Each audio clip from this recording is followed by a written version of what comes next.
Are you thinking about becoming an Instacart shopper soon, but you're kind of nervous because you really don't know what it's like to be an Instacart shopper? Now, unfortunately, I can only share with you my experiences with the app as an Instacart shopper. But I do know that there are tons of others out there on the YouTube platform that have completely different experiences than me on YouTube. So I get that. Now, I must warn you that not everyone is going to have the same exact experience, especially when you're working gig economy jobs like DoorDash or even Instacart. So there are going to be a few things that we're going to talk about in this video, and the first thing that we're going to speak on is we gotta go and talk about our first thoughts about the Instacart app. Now, I'm not gonna lie to you. As soon as I started Instacart, one, it was hella confusing. Okay, I have to put that out there. It was confusing, and I was really intimidated with the thought of me having to go and shop for somebody else, and what are they going to say if I mess up or if they don't have a specific item. There was just a lot of things going through my mind. Now, to keep this in mind, I was out there shopping for other people. I barely shopped for myself, so I wouldn't even know if I would have even liked this Instacart app or if I was even going to enjoy being an Instacart shopper, because like, what? This was truly my first shot ever with a gig economy app. So as somebody that's already been there and's already done that, trust me, after completing over 1,000 Instacart batches, I can understand why the Instacart Shopper app might just be a little intimidating for newcomers, because you really have the unexpected, because you never know if items are going to be there and you don't know what you're going to face with each and every batch. But I am here to tell you that the only way you can conquer this fear is to simply face it head on. So if you're brand new to the Instacart platform and you really want to try it out at least once, I highly recommend you just try it out at least once. But if you do want to go out there and get started and you want to start your first batch, then I would go for some of those smaller batches out there. Now, the reason why I would go for a smaller batch is to simply reduce the feeling of being overwhelmed when I'm in the store trying to figure out which aisle to go down, while also trying to figure out how to navigate through the Instacart app. Now, when it comes to those small Instacart batches, I will be aiming for an order that has about 20 items or less. This way, the item count isn't too much and it's also not too small, okay? You can do batches that are like 2 to 3 items, but if you really want to get some practice and a little bit more variety in your batches, then I highly suggest at least about 15, maybe 20. But that's where I would draw the line, especially if I'm trying to fill out the Instacart app. Now, the next thing that we have to go and talk about is, of course, the Instacart shopper market. Now, in a lot of cases, the market can either make you or it could break you. Having a strong market for Instacart is easily the difference between having tons of opportunities and making tons of revenue each and every day, or not making any money at all and having to wait for the proper batch for you to even want to accept. So the larger your market, the more opportunities that you might actually see day in and day out when it comes to going and looking for new batches. If you have the Instacart Shopper app, I would go and actually look around to see if you pull any batches to your phone, because your market is always going to be a clear indication on how busy or how profitable you can be in your area. So always pay attention to how many orders that you're actually seeing pop up on your phone. When I first started Instacart, the volume in my market was booming, but a few months later, I started to see a lot of my volume and opportunities start fading away. With that lack of opportunities and volume on the Instacart Shopper app, it became almost impossible to continue doing Instacart full time. So now let's actually talk about some of the orders or the order item counts that you're going to be seeing on the Instacart app. Now, let me be honest.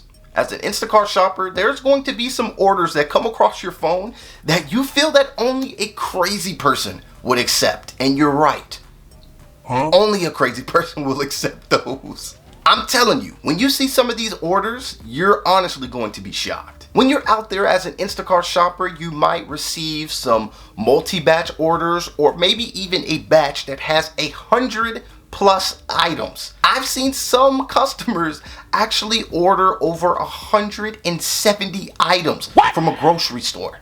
At that point, you feel like they should go and just get the groceries for themselves.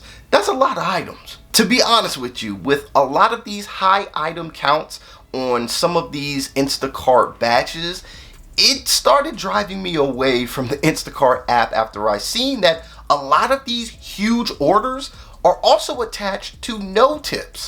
So you're not getting any extra incentive to want to take on a 200 item batch. You got to draw the line somewhere, right? So you're getting no tip, but you're also shopping and buying half the grocery store. It didn't make sense to me. So just talking about it kind of frustrates me, but that will easily lead us into our next topic, which is of course payout and also no tip orders. Just like any other gig app on the internet or on your phone, there are going to be times where you're not going to receive even the greatest tip, maybe not even a tip at all. You're going to be relied upon to fulfill somebody's order, but you're not going to expect a tip or anything like that. And it's super annoying and it's super frustrating because with gig economy apps like this, you're really banking on those large tips, or you're banking on tips just in general. Now for Instacart, a lot of those orders aren't even worth it when you look at the payout versus the item count for that specific batch. Now maybe your market will be completely different from mine, but where I live, you're not making that much right now, especially if you're dealing with Instacart. So Instacart for me is very similar to how DoorDash is, where people will go and order all this stuff and leave you with a whopping $0 for a tip. So one more quick message for you all watching this video: be wise with your time and also know your worth. Now the next key point that I have is other expenses. So a lot of the times we don't really talk about this, but there are going to be other expenses that you're going to have to face as an independent worker or independent contractor. But there's expenses out there that a lot of people really aren't talking about. One of them being gas, another one being car repairs. There's a lot of stuff you need to be, prepared for. So while you all are out there handling your business, please make sure to track your mileage and also track your expenses, because cars are not cheap.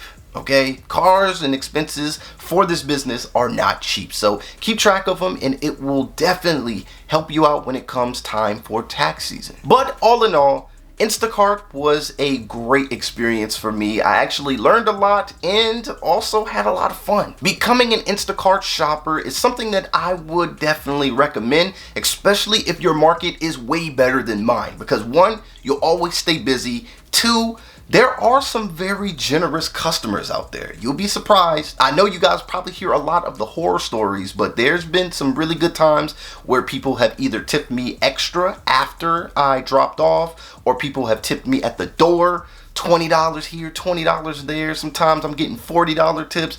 There's a lot of good, but there's also a mix of the bad. So I just had to let you know the bad side, but there are some good though. So if you truly enjoy shopping and you know the layout of your store, then try it out. Try it out as a side hustle, something that you can do on a free Saturday or a Sunday. Just test it out. You might like it. You might enjoy it. Your market might be booming and you might, come up off like an extra $200-300 a weekend. You never know. After you get started, it's going to become so easy. All right, it's literally going to be so easy. There are a lot of things that I had to do to prepare, and there's a lot of things that I had to learn to get faster at shopping, to be a better shopper, to make more money every single day.